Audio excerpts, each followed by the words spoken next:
દ્વારકાધીશ, જય જવાન જય કિસાન.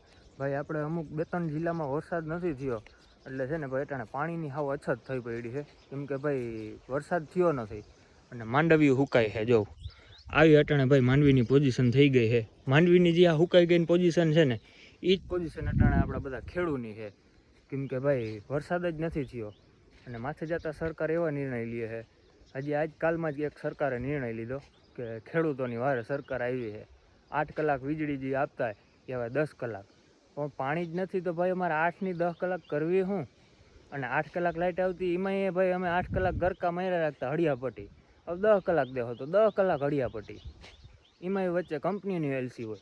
ગમે ત્યાં લાઇટ જાય ને ફોન કરીએ તા કે શું ફોલ્ટમાં છે, તા કે એલસી છે કંપનીની. તો તમે કરો શું?